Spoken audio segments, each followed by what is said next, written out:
Are you lost too, sir? That was the question 6-year-old Anya whispered as she looked up at the stranger towering over her.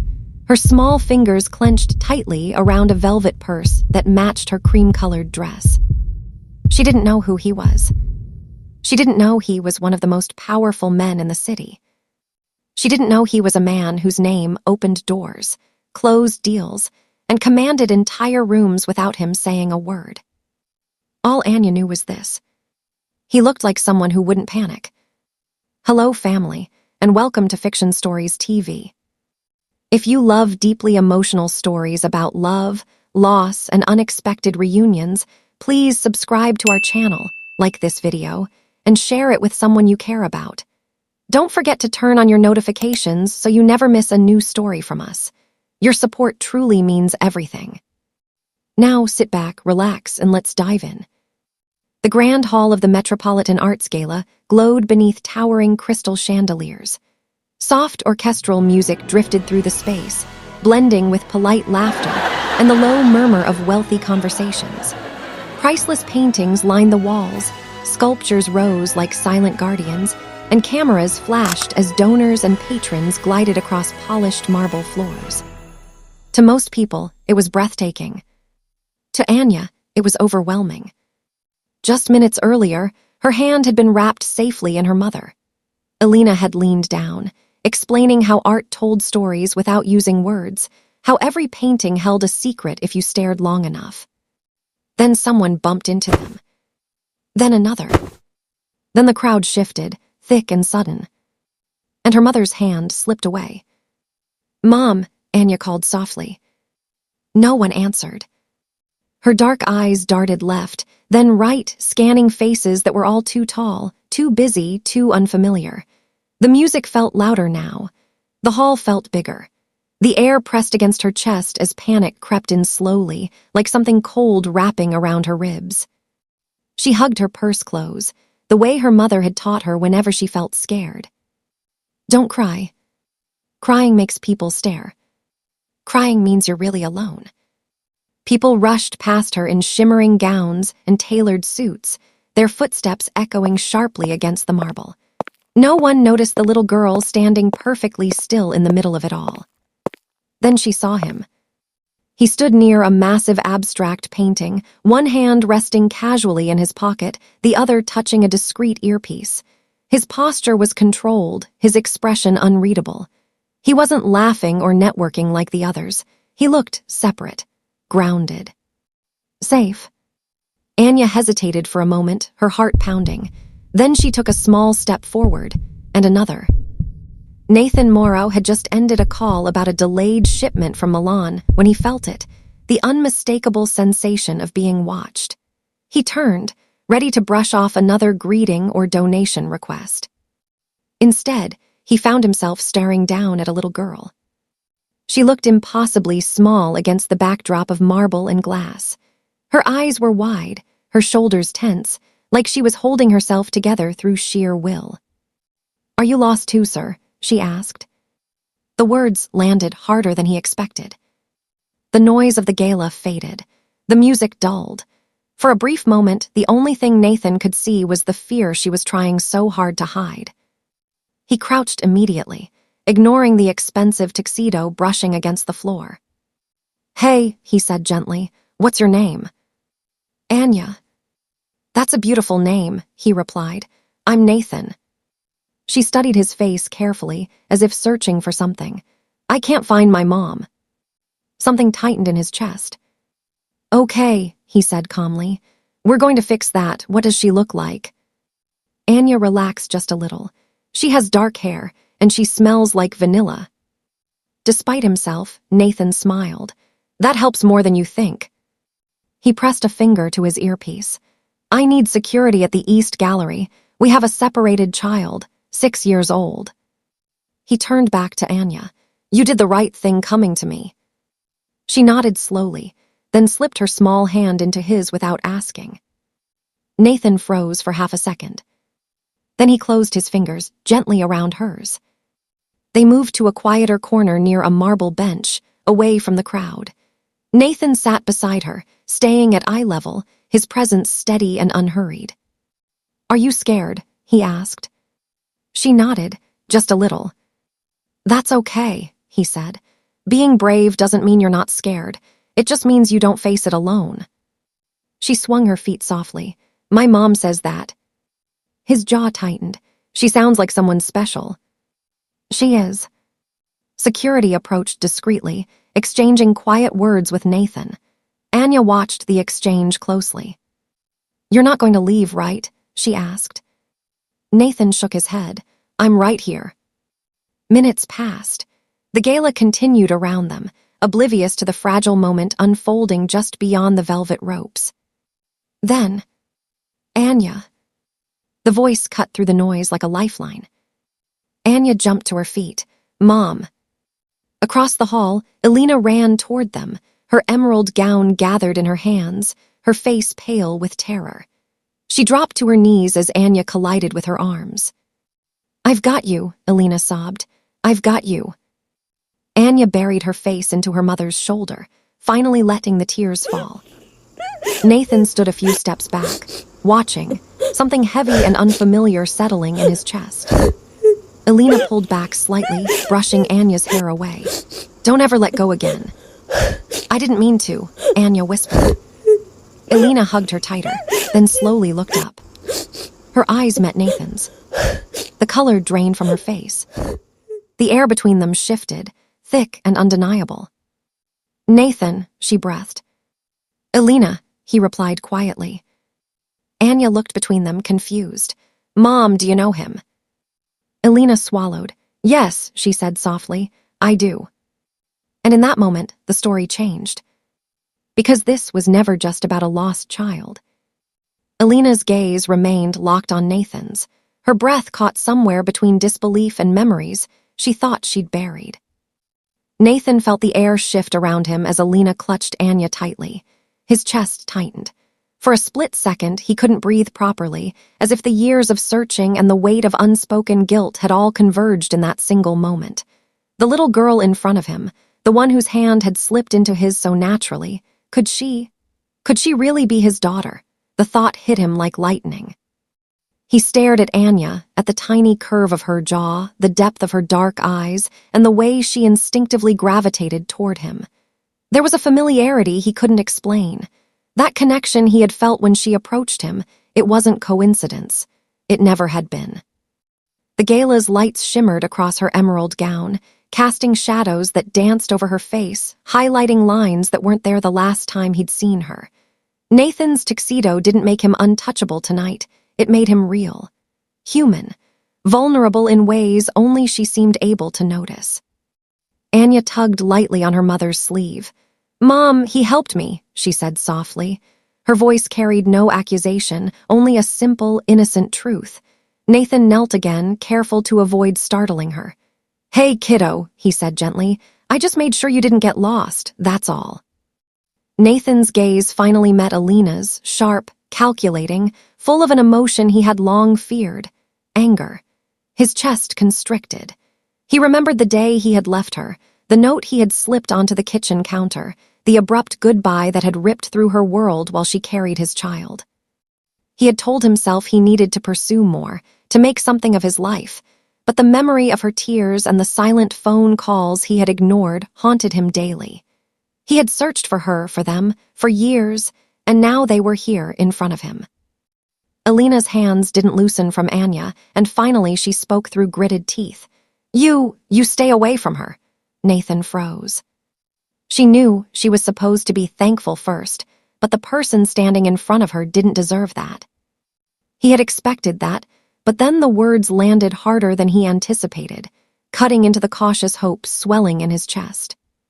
"Stay away from my daughter. Don't think you can."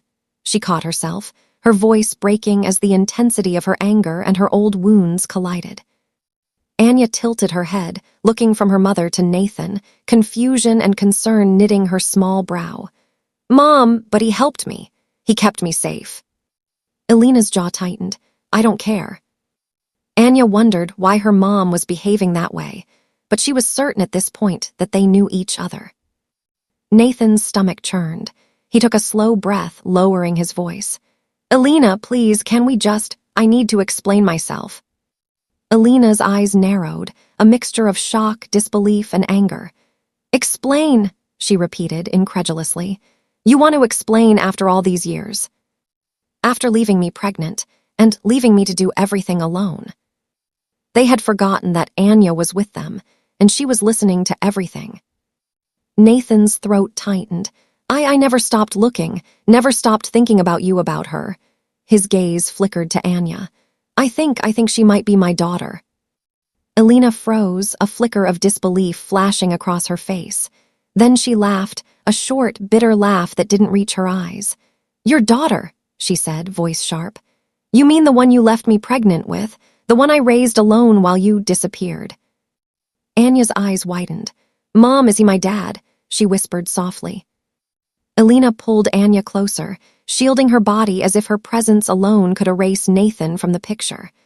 "Let's go, Anya," she said firmly. Nathan held his hands up slightly, trying to convey that he meant no harm. "Alina, please. I know I have no right to ask anything after what I did, but I've been searching for you for a long time now. Not once have I not regretted my actions.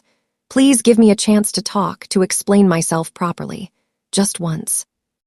Alina's eyes flared, and she shook her head violently.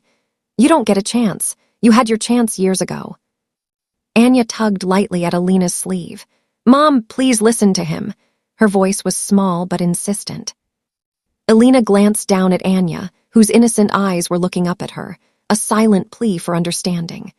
Her hands, still firm on Anya, softened for just a moment, but the wariness in her eyes didn't fade. Anya deserved to know the truth about who her father was, but the problem is that she was hurt. Alina takes a deep breath. I can't right now. Not here, not like this." Nathan nodded, his own voice tight with emotion. "I understand. I hope we can set a time to talk. Please, I promise, no pressure, no interruptions, just a conversation." Alina's eyes searched his, fierce and unyielding, trying to gauge if he truly meant it. After a long pause, she finally spoke, her voice low and steady. "Fine, one meeting.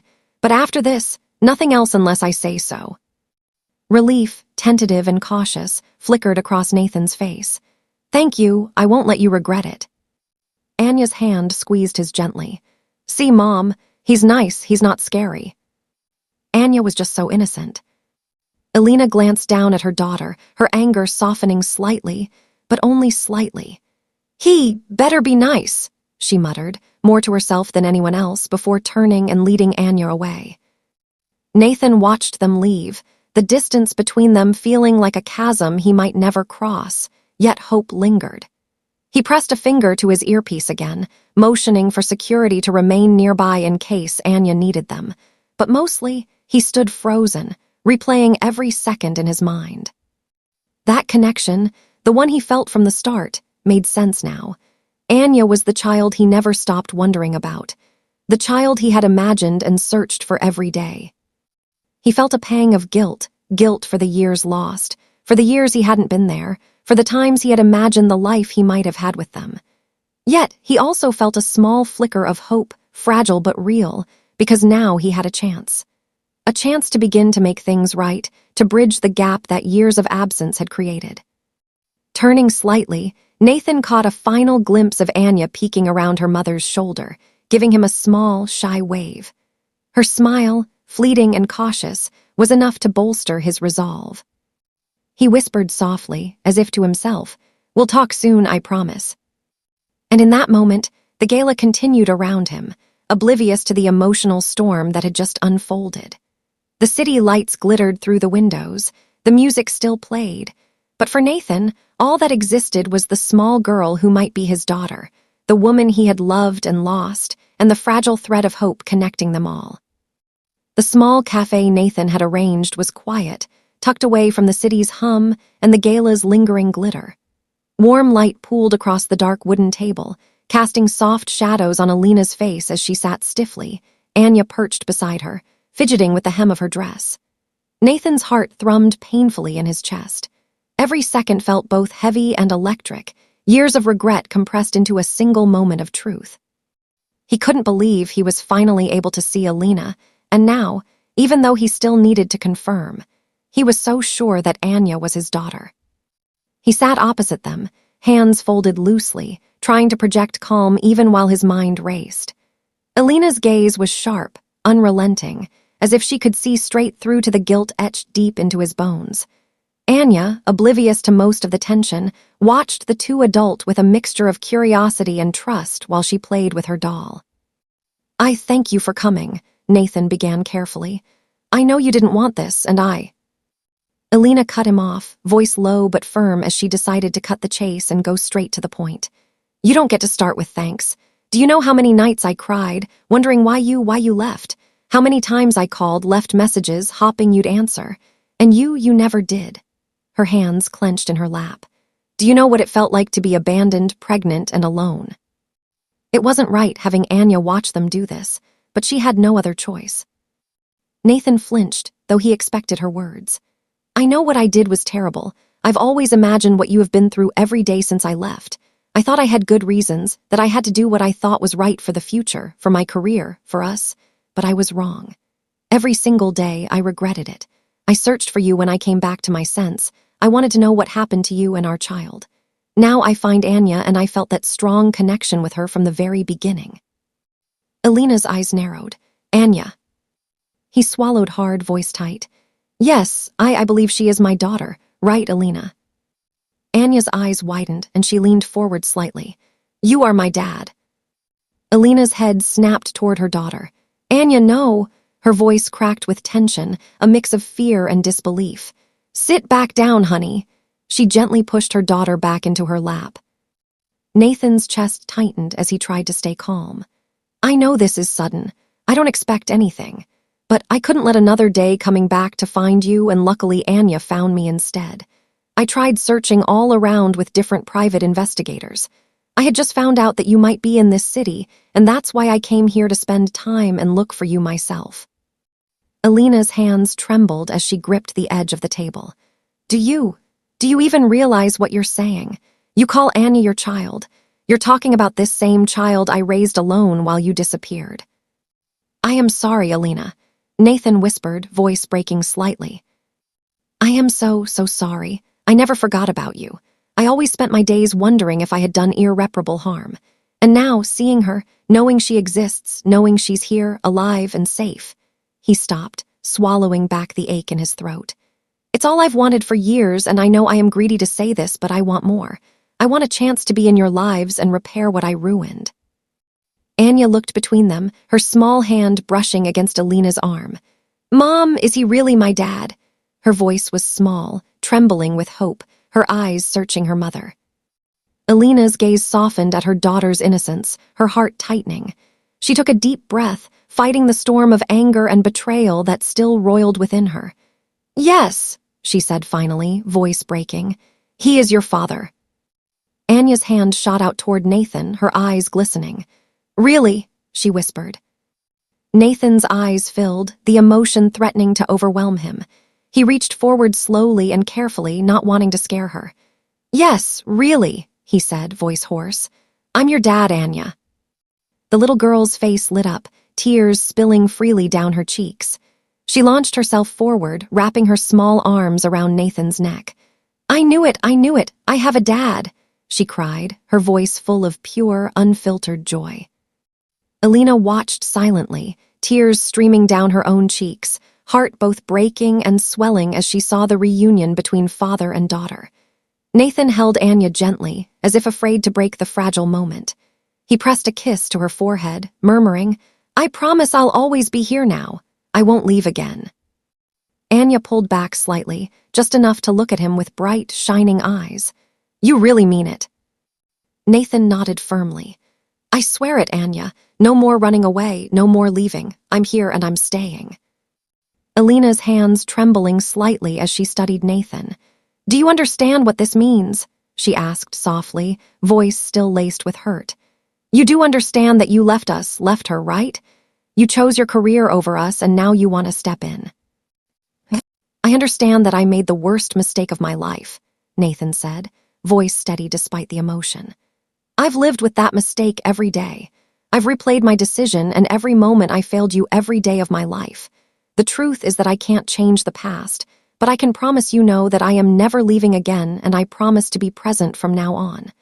I can be the father she deserves and the man you needed me to be, if you would please let me." Elena's eyes softened, the edge of her anger easing as she looked at the man who had caused so much pain, but now stood humbly before her. She remembered how he used to be the sweetest man she ever knew, before he turned into man she hated so much. She could see the sincerity in his eyes now, the weight of his remorse.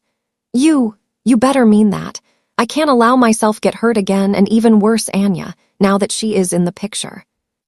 Nathan reached across the table, gently taking her hand.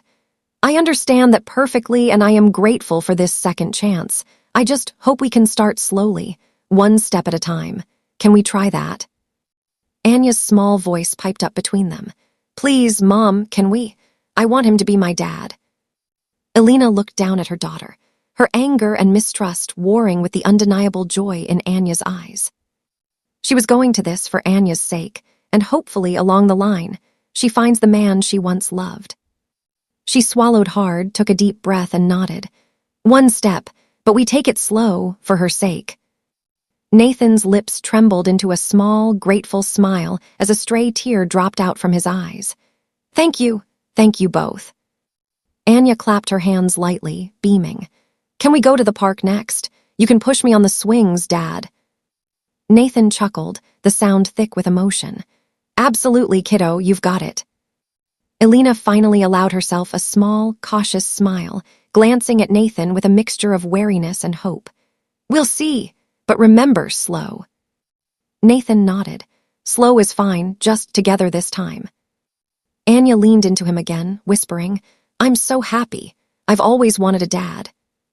Nathan kissed her forehead once more. "And I've always wanted you too." The three of them sat together, a small family forming in the warm glow of the cafe, the weight of years past gradually softening in the light of truth, forgiveness, and the fragile yet unstoppable force of love. Part 4. Healing didn't arrive all at once.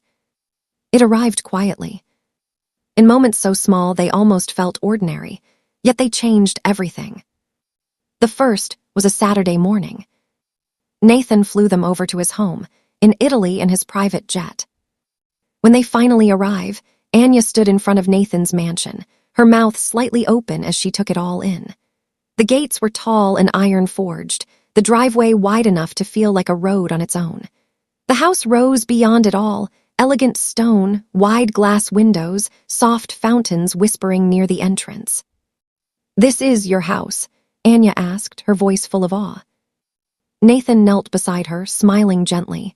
"Yes, but today it's ours." Elena watched carefully from behind, arms crossed, not in anger, but in caution.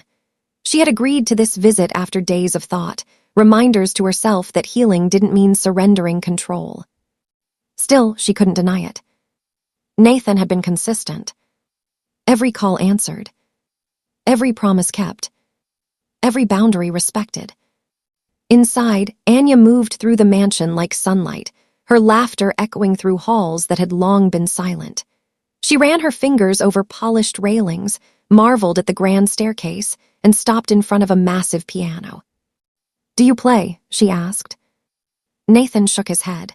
"No, but maybe you will." Her eyes lit up at the idea. Elena watched him then, how he never hovered, never pushed, never tried too hard. He simply followed Anya's lead, laughing when she laughed, listening when she spoke, kneeling when she needed eye-level comfort. Fatherhood settled into him naturally. At school, the changes were just as quiet, but just as powerful. When a classmate mocked Anya's old backpack one afternoon, Nathan didn't storm the school or make threats.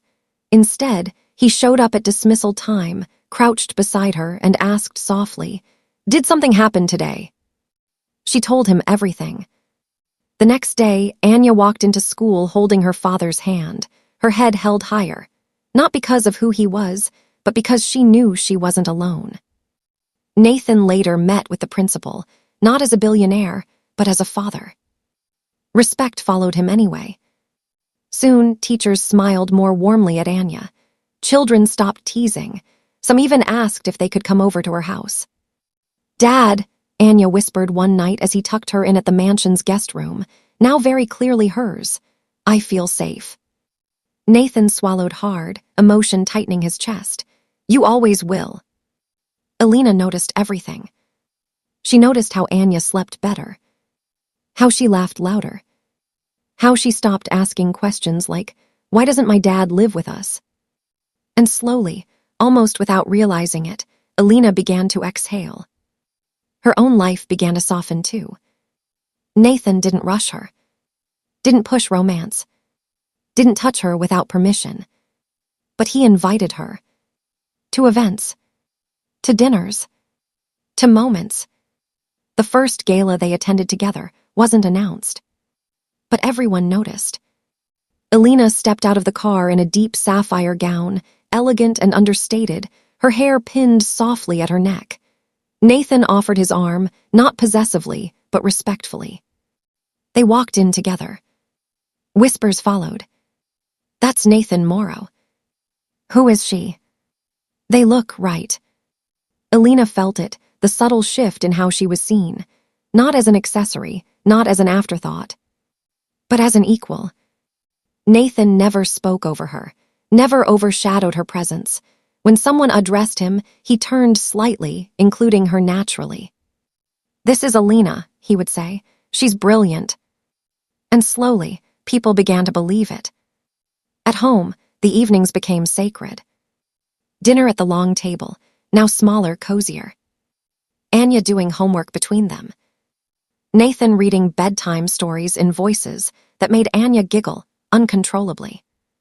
Alina watching from the doorway, heartful and cautious all at once. Sometimes, after Anya fell asleep, Nathan and Alina sat in the quiet living room. Not talking about the past, just being. One night, Alina broke the silence. "You know," she said softly, staring into her tea, "I never thought I'd be here again, not with you, not like this." Nathan didn't reach for her hand, he just nodded. "I know." She glanced at him. "But you're different." "I had to become someone worth finding again," he replied quietly. She didn't argue. Weeks passed. Trust didn't announce itself, it grew.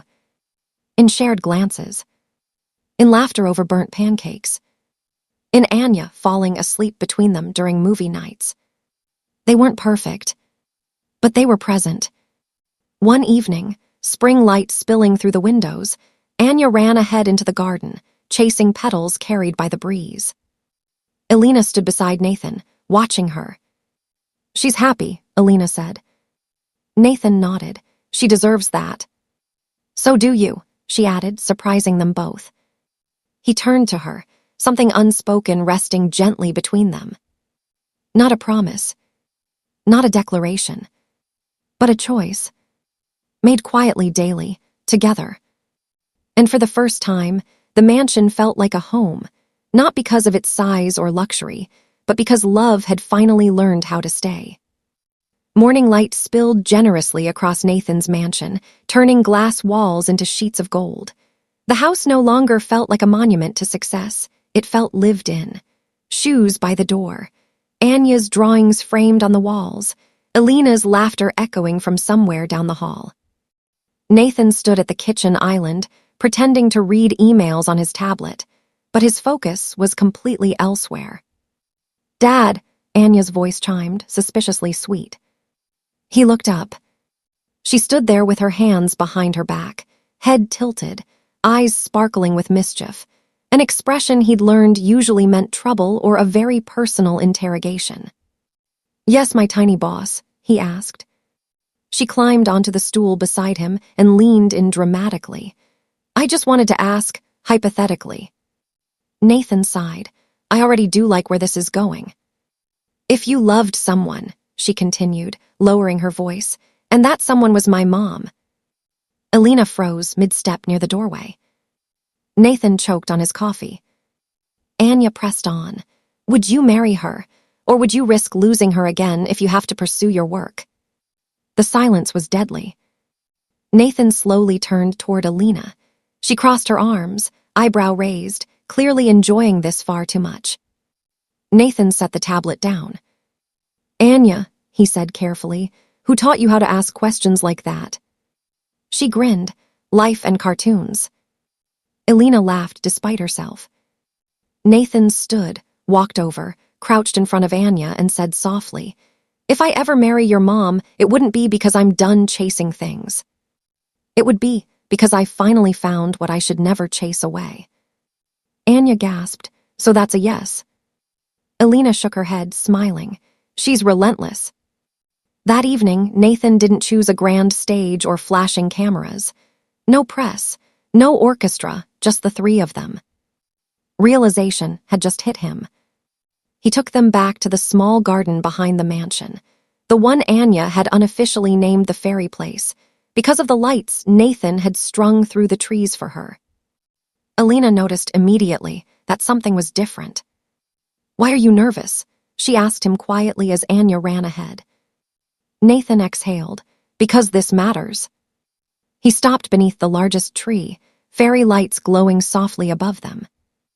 "Elena," he said, taking her hands, "I know grand gestures used to impress me, deals, numbers, achievements, but none of that taught me how to stay." Her chest tightened. "I left once," he continued, "and I will carry that guilt forever, but coming back into your lives wasn't to fix my image. I came back because I finally understand what true success actually looks like." Anya suddenly appeared between them. "Is this the part where you kneel?" she whispered loudly. Nathan laughed, then did exactly that. Elena's breath caught. "I have a lot to say, but please, Elena," he said, steady but emotional. "Will you do me the honors of saying yes to marrying me and becoming my wife, not because I'm wealthy or because I can provide, but because I promise to choose you every day, even when it's difficult and gets tough." She swallowed. Elena swallowed and asked quietly, her voice light but her eyes betraying her. "And what if one day your career starts calling louder again? What if you wake up wanting more?" Nathan didn't answer immediately. He lifted her hand, pressing a slow, reverent kiss into her palm, grounding himself in the moment before meeting her eyes. "Then I'll remember," he said gently, "that everything I ever chased was empty until I found my way back to you." He smiled, soft and steady. "If I ever want more, Elena, it won't be away from you. It will be with you. More mornings, more laughter, more ordinary days that feel like home with you and Anya in it." His thumb brushed over her knuckles. "I'm done choosing ambition over love. You're not what I fit into my life anymore. You are my life." Anya blinked up at Nathan, her fingers still wrapped around his hand, as if she was trying to understand everything all at once. "Yes," she said again, more certain now. "I'll marry you." Nathan let out a breath he didn't realize he'd been holding.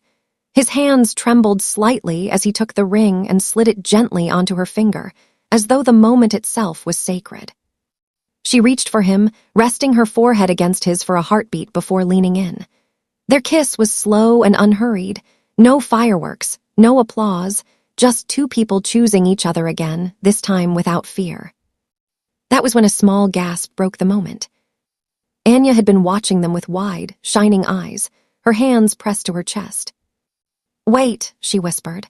"Does this mean you're really getting married?" Nathan turned toward her, smiling. "Yes, sweetheart, if you're okay with that." Anya didn't answer with words. She squealed, jumping in place. "Yes, yes, yes." "You know," she said softly, "the day I got lost, when I bumped into you, I didn't know why I felt safe." Nathan's chest tightened. He crouched in front of her, smiling gently. "Neither did I," he said, "but I guess now we know why." Her lips trembled. "Because you're really my dad." "Yes," he nodded, "I am." Anya's eyes filled instantly. She laughed and cried at the same time, throwing her arms around his neck. "I found my dad when I was lost," she whispered. Nathan held her close for a moment, then looked up at Elena. His voice softened. "There's something else," he said carefully, "but I wanted to ask you first." Elena stilled, watching him closely. "I'd like Anya to carry my name," Nathan continued. "Legally, As my daughter, but only if you're okay with it. I won't do anything without your consent." For a second, Alina couldn't speak. Then her eyes shone as she nodded.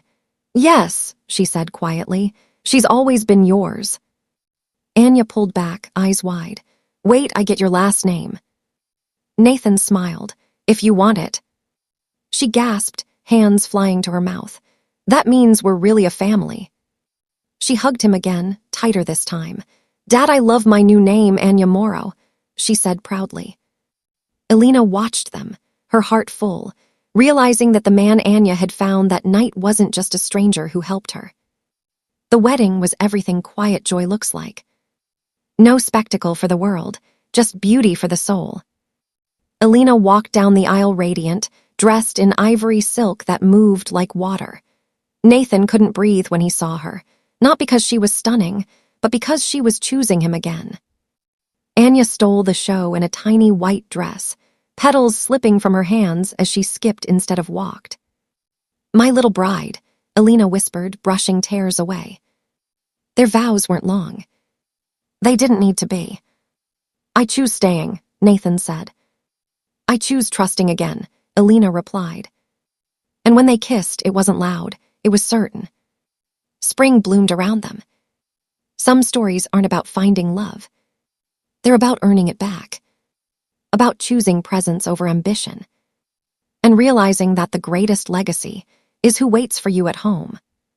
If this story moved you, don't forget to subscribe to Fiction Stories TV for more cinematic, emotional storytelling that stays with you long after the screen fades to black.